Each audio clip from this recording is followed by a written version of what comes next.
What up, though, and welcome back to Lions Nation Unite. I am your host, Eazy, where studies have factually shown that I have the best hairline on this channel. If you guys agree, smash the like button. If you disagree, you know the drill, smash the like button. Before we get into things, guys, I'm here to talk about Detroit Lions standout tight end Sam LaPorta. Now, obviously, his rookie year, Sam LaPorta was literally all pro, and he broke Mike Ditka's records. I mean, all-time records. They were then broken again the following season by Brock Bowers. It makes no sense. Whatever. It is what it is. But Sam LaPorta had a phenomenal year his first year, over 1,000 yards. I believe he had double-digit touchdowns.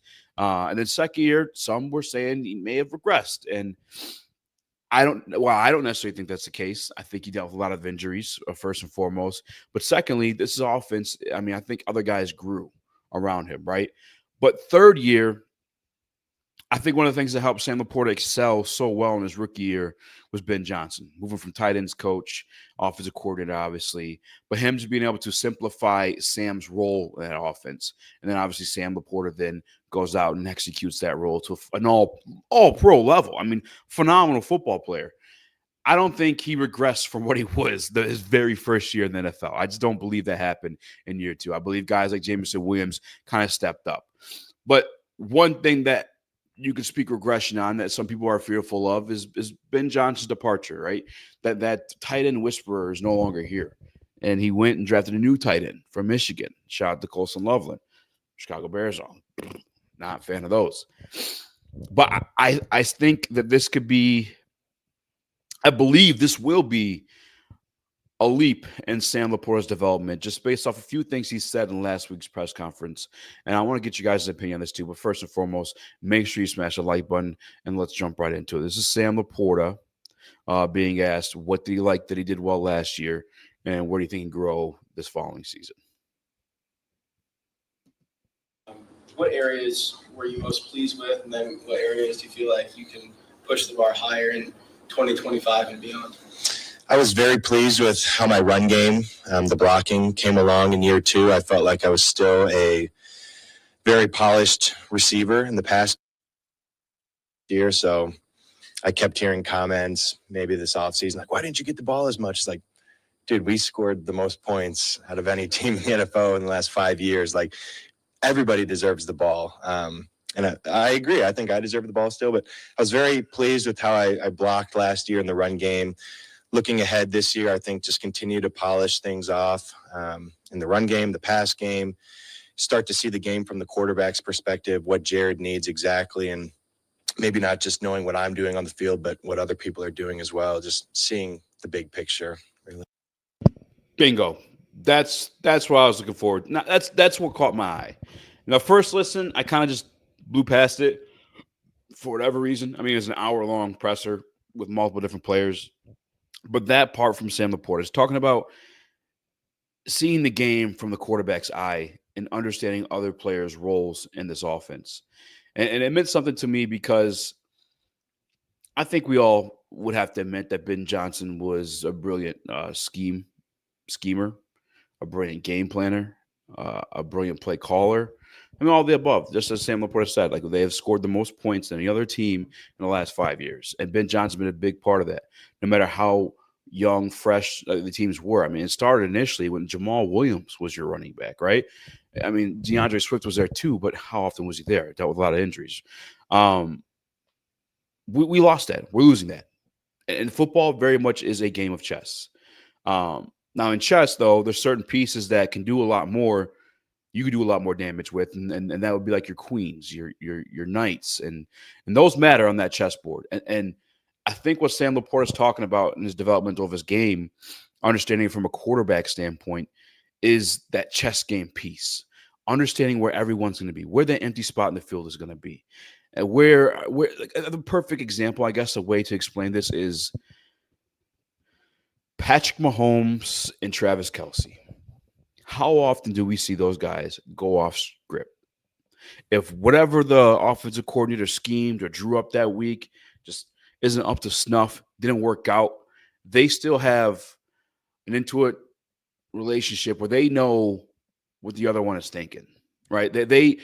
Travis Kelce understands where Pat Mahomes wants to be, where the flow of the offense is, where they're dragging out the defenders to, where an open spot in the field will be for them just to make a simple catch, complete a first down, or get a little bit of a yak on top of it.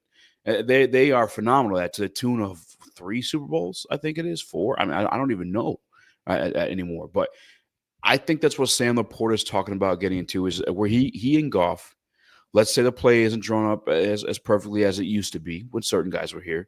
And now Jared Goff, who is notoriously not like the greatest ad libber, is stuck in a situation. Sam LaPorta is there to help him. And he understands what Jared Goff is going to try to understand what Jared Goff is thinking. He's going to try to understand where Jared Goff's going to go. And I think they're going to build up on that relationship. I think it can happen too. I guess what I'm trying to say is because of guys like Jameson Williams. Like, I think it's ideal that a tight end is that guy, and I think that's why we see tight ends become that guy. I think you see Lamar Jackson do it all the time with not Mark Andrews, but the other gentleman that was there last year. Like, just make these plays like out of thin air, like playground football. Just get open, and it happens to be there. But again, it takes a little bit of understanding from the tight end standpoint, and I think the reason why it happens at the tight end position specifically is you are more matchup favorable.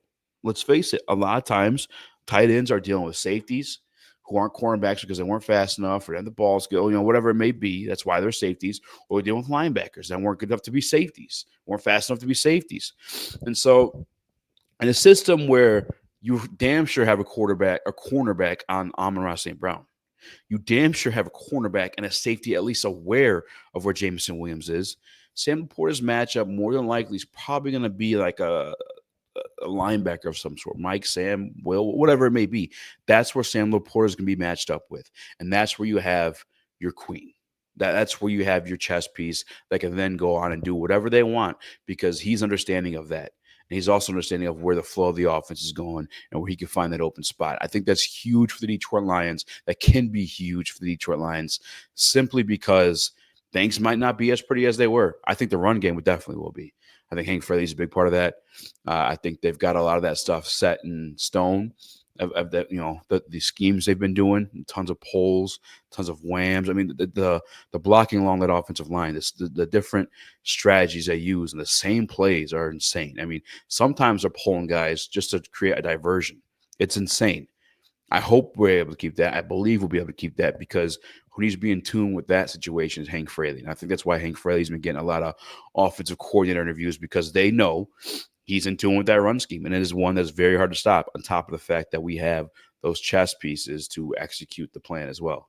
And speaking of those chess pieces to execute the plan, Sam LaPorta goes on to speak on the Detroit Lions offense. Let me fast forward there real quick for you, and we'll get into that part of the press conference as well. All right, here we go. We're close enough. I'm going to hit play, and it's going to go. We're going to be right here in the corner.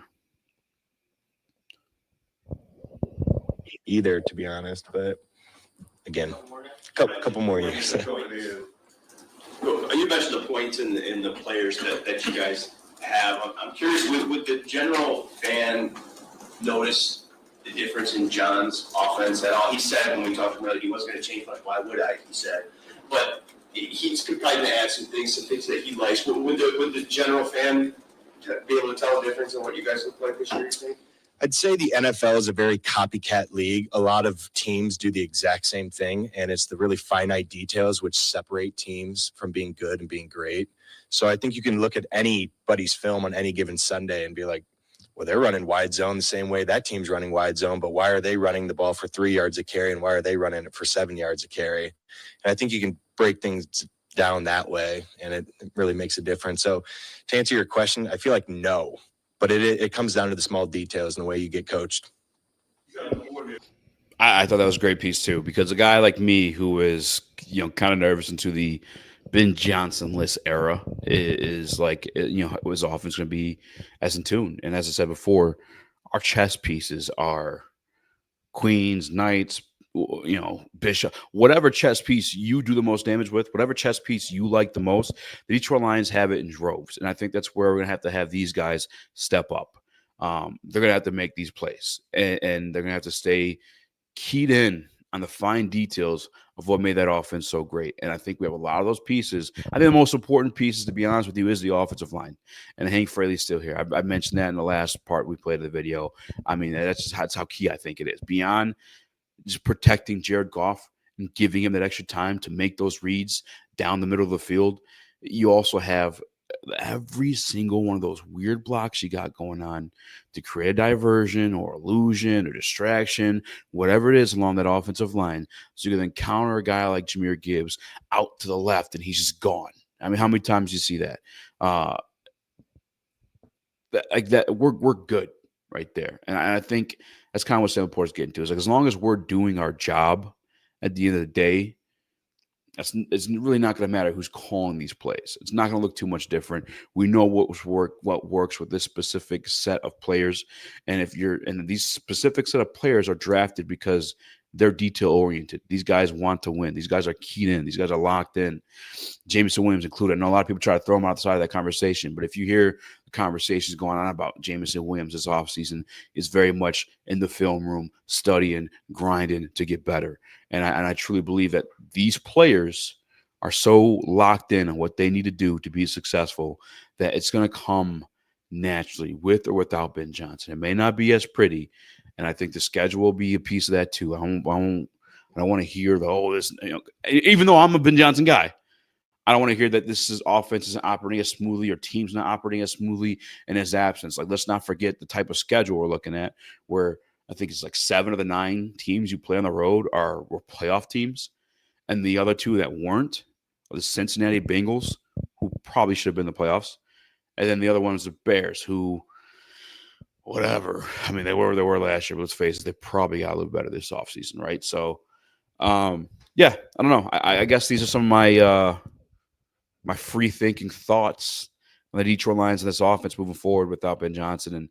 And based on some of the statements that Sam LaPorta has made, I know Aiden Hutchinson made a lot of statements too. Let me know what you guys would like to discuss in the next video down below. You could also follow me at Speakeasy Sports _. Make sure you give me a follow there on Twitter. If any type of Detroit Lions news or articles pop up that you would like for me to dive into, validate, or react to, that's what I am here to do. And I love finding that because it helps you put the pieces of the puzzle together. Matter of fact, as I'm doing this, I'm thinking in my mind about a situation with Aiden Hutchinson and AG / Calvin Shepard that I'll probably make a video on later this week. But if you guys want to see that video, let me know down below. And let me know what you think this Detroit Lions offense would do in the absence of Ben Johnson. Comment down below. Smash that like button. Be a friend, tell a friend, and share this video. Until next time, I'm out.